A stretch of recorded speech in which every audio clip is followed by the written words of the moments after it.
Hey guys, welcome back to another week of Soul. My name is Tim, this is Sarah, and we're the Soul Youth Pastors. Hey, whether this is your first time joining us online or you've been with us every week, we are so glad that you're here. Last week we got to hear from our incredible worship team. We had a fantastic message from Utah. It was great. This week we've got Dion bringing us a message and more worship. We do. Hey, I hope you enjoyed the time with the restrictions lifting for us, so we can do a few more activities and we can connect with a few people. And if you like connecting with people, small groups are for you. So they start up on the 8th of June. And if you check out our website, soulchurch.co.nz, you can see all the different groups and the contact details for the leaders so you can get involved. If you're not too sure on small groups or don't know much about it, email us on contactus.soul@gmail.com. Sounds great. I know that for us personally, when we got involved in a small group, it helped us to really feel part of what was going on, and it was really awesome. So hugely beneficial. Hey, right now we're going to hear from Dion. So get comfy, get a pen and paper to take some notes. We've got some more worship and we will see you shortly.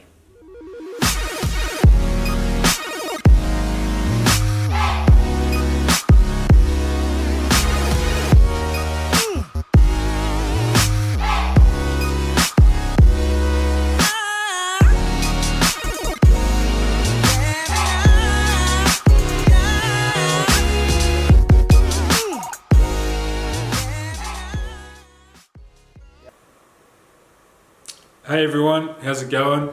Hope you had a great week. Hope things have been going well for you and whatever you're up to now and getting back into normal life, whatever that looks like for you, and out of lockdown and things are starting to happen and get cranking. So hopefully it's been good in your house, and hey, it's good to be out and about, that's for sure. So if you're just joining us for the first time or you've been following us for last couple of weeks, we're in our foundation series and we're going through the mission statement of what Soul Church is, what we're about, and that mission statement is building a community that finds freedom, hope and unconditional love through Jesus. So we're looking at this through, I guess, a couple of filters, but that main one being that whole statement together, but looking at it as freedom is our past, hope is the future, unconditional love is what we sort of live in right now in the present, and all of that, how that looks with Jesus in our lives.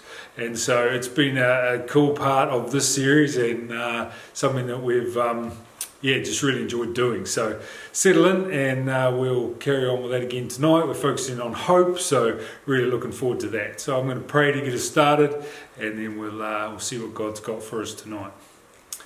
Father, we thank you that we can come together and just find out about you and your hope for us this week, Lord. We thank you for what you're doing in this church. We thank you that even though we're not together, we're still very together, and we just want to say thank you for your part in that, and Lord, just that you are the glue that keeps this place together and ticking over. And we just really pray, Lord, that as things keep changing and things keep developing, that as we get back together, we are closer and stronger, and that we have a better foundation because we've been doing some work on that while we've been apart. And Lord, that you just keep growing us and changing us and shaping us into the church that you want us to be, to do the things that you've called us to do in the future. So I pray that you're with us now, Lord. I pray that you speak to us, and I pray that any words that are not yours, Lord, things that you don't want heard tonight, Lord, that they just fall to the ground. So Father, just come and have your way in whatever place we're in, Lord. Let your Spirit blow through people's rooms and through their houses, and Lord, speak to their hearts. In your name, amen. So as I said, we're looking at hope tonight, and I thought I'd start off by saying what the definition of hope is. So the definition of hope is a feeling or expectation and desire for a particular thing to happen. So hope is commonly used more like a meaning of the word wish, like I hope the Warriors might win, or I wish the Warriors might win. That'd be good if they did. We'll find out Saturday night. They're playing again, which is pretty cool. So maybe we can hope for that. But in the Bible, hope is it's more of it's a confident expectation of what God has promised, and the strength is in his faithfulness. So a confident expectation because of the things that God has done and the things that we've seen him do. So because of his faithfulness, we can have that confident expectation. And that's what hope is in the Bible. And so that's what we're going to look at tonight. And, I think so often these days, in the world we live in, everybody makes decisions, or a lot of decisions are made based on feelings. And a feeling can change from moment to moment. So, we don't base our decisions or our choices on that exactly confident expectations of who God is. And so if we want to have hope, we need to make choices that are based on that confident expectation of God's faithfulness in our lives. And so that's what I'm here to tell you tonight, that hope is a choice. We get to choose hope or not. The Bible is full of stories and accounts of people that chose hope. They made their choice to choose God because of who he was in their life and the things that he had done to show that he was faithful. So they chose hope, they chose God. And we're going to look at one of those stories tonight. So it's found in Genesis, and Genesis 37 through to 50. So it's a lot of chapters. I'm not going to read all of those. So I'm going to paraphrase a lot of it, and we're going to catch it up in 45. But you may have heard of the story. It's about Joseph. Now Joseph was the guy that got a flash coat from Dad. There's been musicals made about it. I'm not going to sing those in case you're worried about that. But Joseph in Technicolor Dreamcoat. That's what this is. This is that story. So if you've heard of it, or you might have heard some of it. So I'm going to paraphrase through to chapter 45 and then we're going to dig into a couple of verses there, which are pretty cool. So Joseph, he was one of 12 boys. He was the youngest, and his father Jacob thought he was pretty special because of that, and so he treated him a little bit differently. He loved him more than the others. It actually says that in the Bible. He loved Joseph more than he loved the rest of the boys. So they knew this, and they were a little bit jealous, and particularly when he got given this coat, that really sort of fired them up a little bit. So they were out one day, different part of the countryside, looking after the sheep and the herds there, and they decided that they were going to get rid of him. So they were going to stick him down a well and kill him, and then they decided that wasn't a good idea, and that they would sell him instead. So they sold him to some travellers, and so he was sold into Egypt as a slave.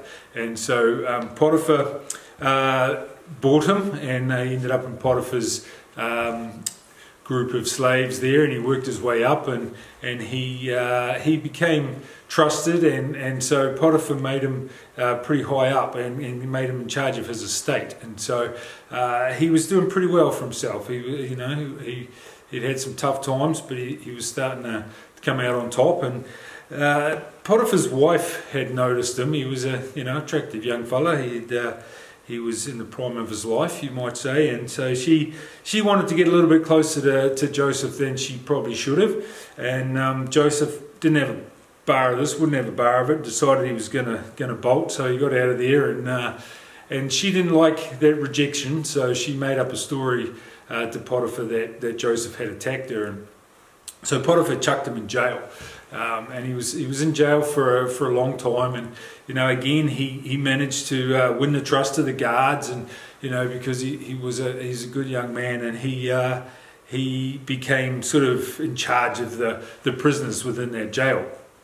And then one day a couple of Pharaoh's help got chucked in there for some reason. So there's a cupbearer and the baker from King Pharaoh, and he chucked them in jail, and they got to know Joseph, and they both had a dream one night, and Joseph interpreted those dreams for them. So it turns out when they got out of jail that they both come true. So it worked out all right for the cupbearer. He got his job back working for the king, and the dream also came true for the baker, which didn't work out so well for him because he got hung. So not too good there. But the cupbearer, he was off doing his job, and turns out one day that Pharaoh, King Pharaoh, had a dream, and he didn't know what it meant, and he asked his what he would call wise men, or people that should be able to interpret that dream for him, what it meant, and they had no idea. And so this cupbearer, he remembered Joseph, that interpreted his dream a few years back in jail, and so he said this to Pharaoh, and Pharaoh thought, "Well, get this guy out. We'll have a listen, see what he's got to say." So the dream was about 7 cows, and 7 healthy cows came down to the river, and they were all healthy, and then 7 more very unhealthy cows came, and they ate the healthy cows. And so Joseph said to him, "I know what this means," and he interpreted the dream to mean that there was going to be 7 years of really good harvest, and there was going to be an abundance in the kingdom, and there was going to be all sorts of good stuff happening for 7 years, and then there would be another 7 years of disaster, of famine, of no harvest, and just planting failed, and no water, no rain, all that sort of stuff. So they were in for 7 really good years and then 7 really bad years. So and this all came true. So through this process of the 7 good years, again Pharaoh began to trust Joseph a lot, and he made him second in charge. So he was basically next in charge under the king in all of the land. So he was in a pretty high up place, and so a lot of time had passed, from the time he got sold into slavery into Egypt, and then one day these people turned up in the famine. So we're about 2 years into the famine years, and these guys turned up, and he's like, "Oh, I know these fellas," and turns out it was his brothers. So he decided that he was going to tell them that he was Joseph, their brother.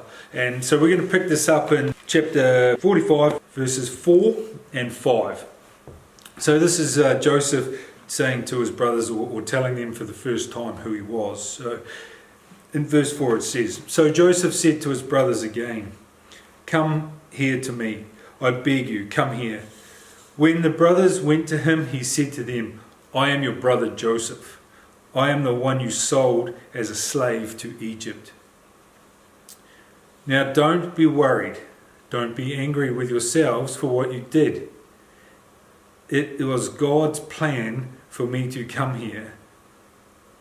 I am here to save people's lives.'" And this is the bit I want to focus on. Okay, so this is where Joseph chooses hope again. Okay, so this verse here, don't be worried. Don't be angry with yourselves for what you did. It was God's plan for me to come here.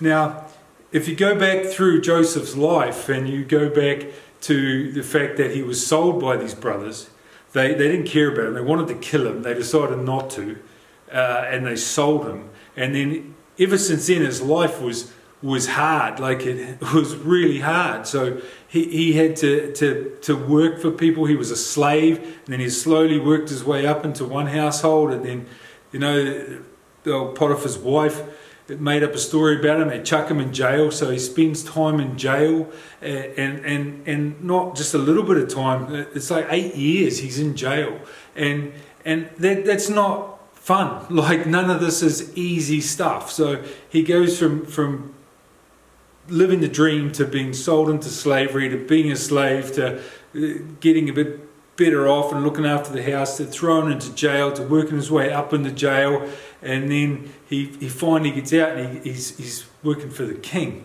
as second in charge. And then these brothers turn up that caused him all of this pain, that caused him all of the things that he'd been through in his life. And this is like almost 20 years down the track. So they never recognized him because he looked so different than when they sold him. You know, and he didn't even know, well, he knew who they were. They didn't know who he was at all. They had no idea. And he says to them, you know, like, and I just think to myself, well, what would I be like in that situation? Like, I could just imagine myself probably not choosing hope, probably wanting to play the blame game, you know, like just remind them about how much pain I'd been through, what my life had looked like, and what they'd done.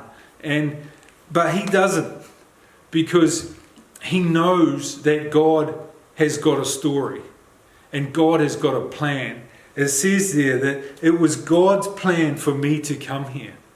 So don't worry what's happened. Don't worry what I've been through, because this is God's plan. And I choose to focus on that. I choose the hope that God has for my life and for what He's got for me, because He's God. Because the whole way through this story, He has not let me down. The whole way through my life, He has always been that same God, being there for me. And I think so often we miss little bits in these stories. And, you know, I often thought to myself, if he wonder what was happening when he was in that bottom of that well. So they left him in that well and they were going to kill him, and then they decided not to. And you know, I don't think he was sitting in there just saying, poor me. You know, I think he was in that well praying his heart out. And I think because of what we see in these verses, I don't think he was praying to God to save him. I think he would have been praying to God to say, God, do your plan. Do your will. And I think so often for us, we don't have that attitude. We don't choose hope. We pray prayers that are, I guess in some ways, selfish, because we're not thinking about what God's got going on. We don't trust Him with what He's already done in our lives enough to be able to pray a prayer that is a prayer of hope. We just say help or get us out, or, you know, not what does this look like in the future? What is your plans for me? What can I do here in this time that is not fun and not good and is hard? What can I do now to change me so that in the future I can be who you've called me to be? How can we choose hope in those situations so that when we come out the other side, we're better? Because that's what Joseph did. You know, it says here, I am here to save people's lives. Now, if he had given up way back when he was in that well and he hadn't prayed prayer, or he hadn't done, you know, something to get himself out, or if he hadn't, when he got sold, if he hadn't been a trustworthy slave, if he'd just gone, I'm going to look at all the negatives in this, and I'm just going to do what the bare minimum to be, you know, fed and kept as a slave and not sold to somebody else. I'm just going to give up. I'm going to be poor me. The story wouldn't have finished like it did. And I think so often in life we can get bogged down by all that stuff that we do and that happens to us and that we're stuck in, and things that are out of our control. Because he couldn't control what his brothers were doing, but he could control the decision he made when it had happened. He could control whether he chose hope or he chose to give up. He could choose whether he believed in the God that had got him as far as he had got him, or he could choose not to. We can choose hope. And that's what tonight is all about, is just getting our heads around the fact that we can choose hope. And, you know, Utah talked last week about freedom and how getting free from our past doesn't mean necessarily that we don't experience the consequences of that past.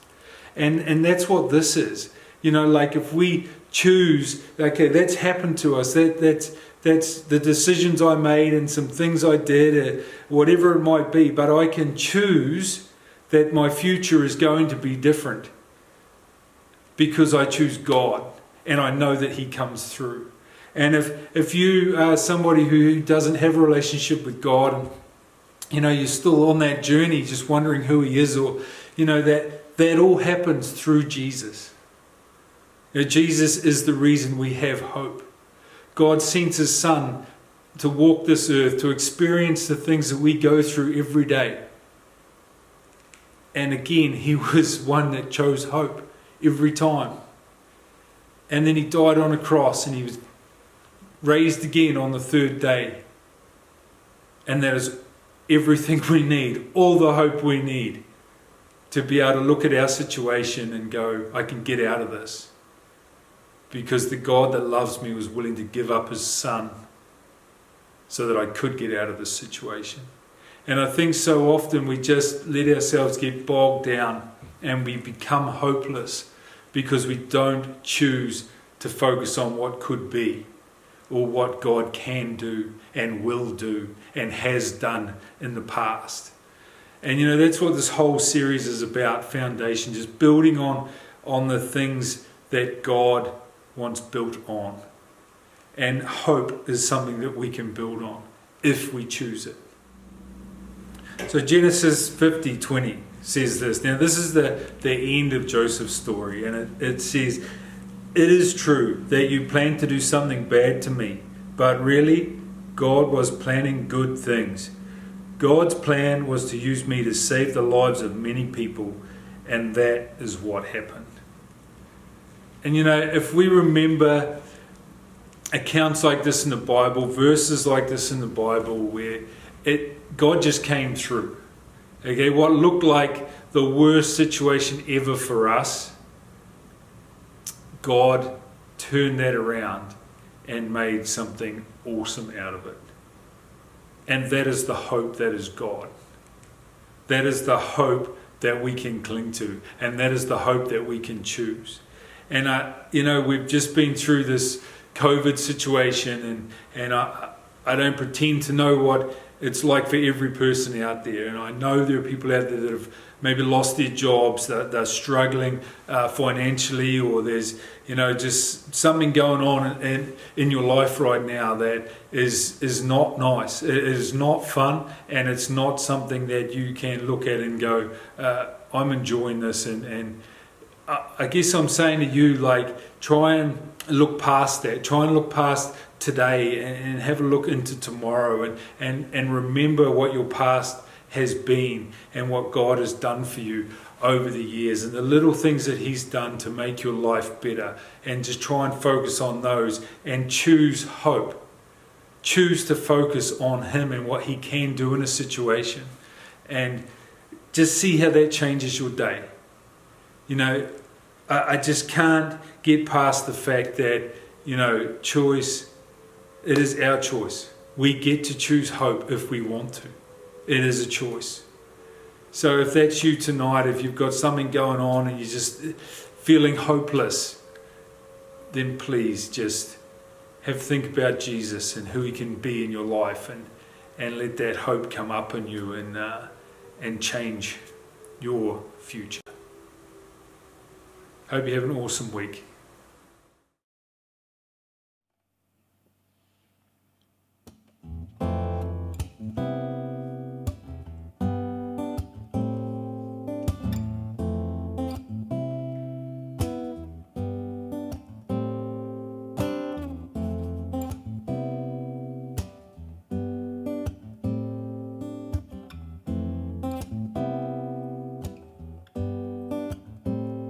Count on one thing: the same God who never fails will not fail me now. You won't fail me now in the waiting. The same God who's never late is working all things out. You're working all things out. Yes, I will lift you high in the lowest valley, and yes, I will bless your name. Yes, I will sing for joy when my heart is heavy in all my days. Yes, I will.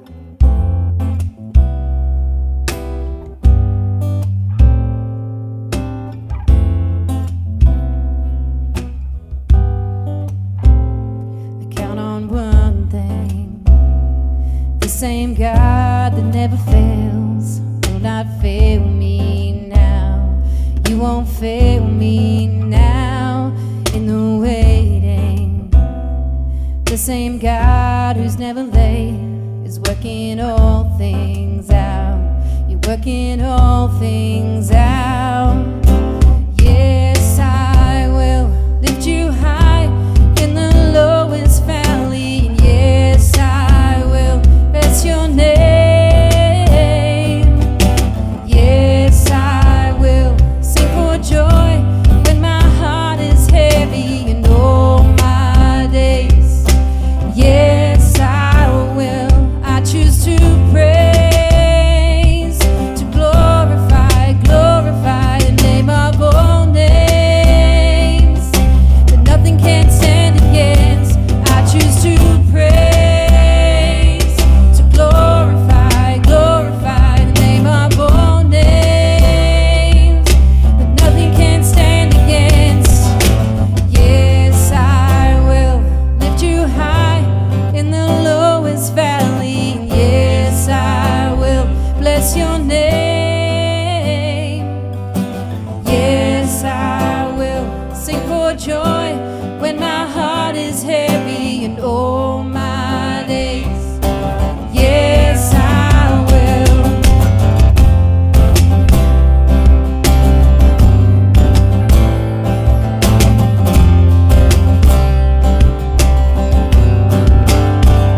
And I choose to praise, to glorify, glorify the name of all names that nothing can stand against. I choose to praise, to glorify, glorify the name of all names that nothing can stand against. Yes, I will lift you high in the lowest valley. Yes, I will bless your name. Yes, I will sing for joy when my heart is heavy and all my days. Yes, I will, and all my days. Yes, I will, and all my days. Yes, I will.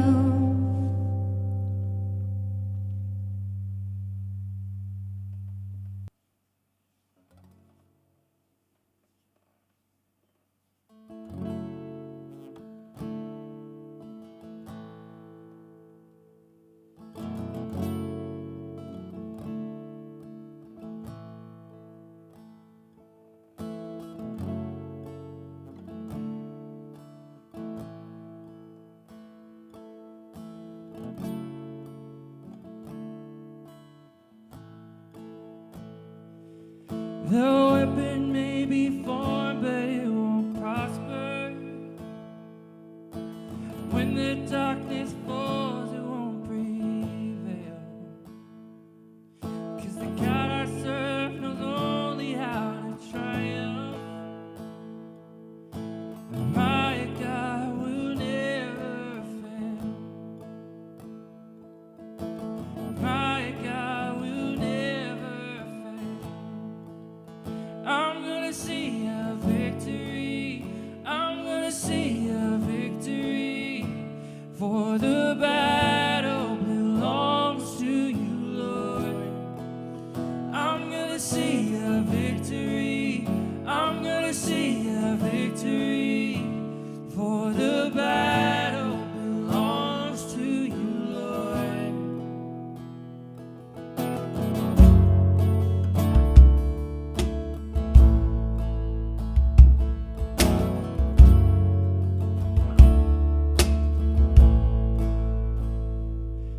There's power in the mighty name of Jesus.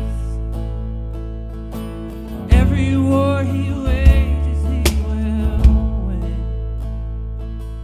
Oh, I'm not backing down from any giant. 'Cause I know how this story ends. And I know how the story ends.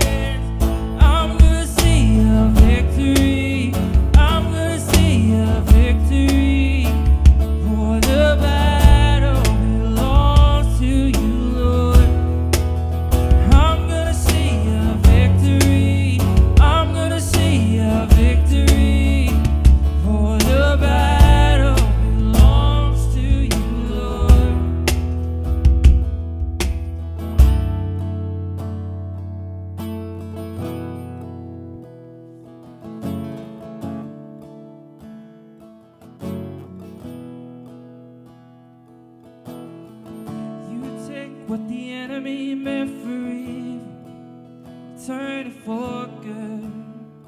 You turn it for good. You take what the enemy meant for evil, you turn it for good. You turn it for good. You take what the enemy meant for evil, you turn it for good. You turn it for good. You take what the enemy meant for evil, turn it for good. You turn it for good. You take what the enemy meant for evil, you turn it for good. You turn it for good. You take what the enemy meant for evil, you turn it for good. You turn it for good. I'm gonna see, 'cause I'm gonna see a victory. I'm gonna see a victory. For the battle belongs to you, Lord. I'm gonna see a victory. I'm gonna see a victory. For the battle belongs to you, Lord. I'm gonna see a victory.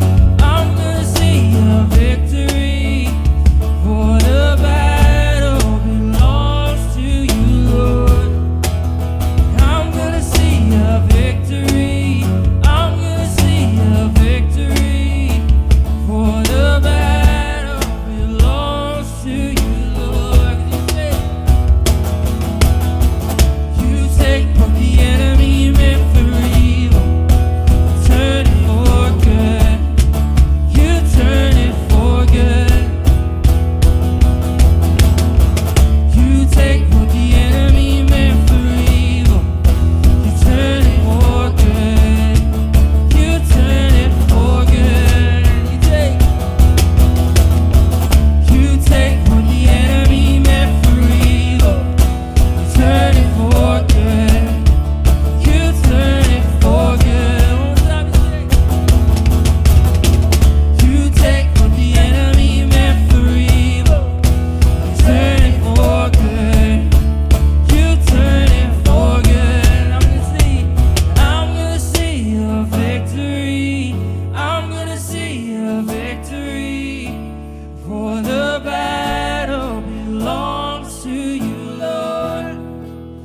I'm gonna see a victory. I'm gonna see a victory. For the battle belongs to you, Lord. That was so good, and I just can't wait till we're back in the building with that as well. Hey Dion, thanks so much as well for bringing the word that God's put on your heart. I just love that we can choose hope and know our God is bigger than our struggles. Absolutely. Hey, before we go, two very, very special people within Soul celebrated a birthday today.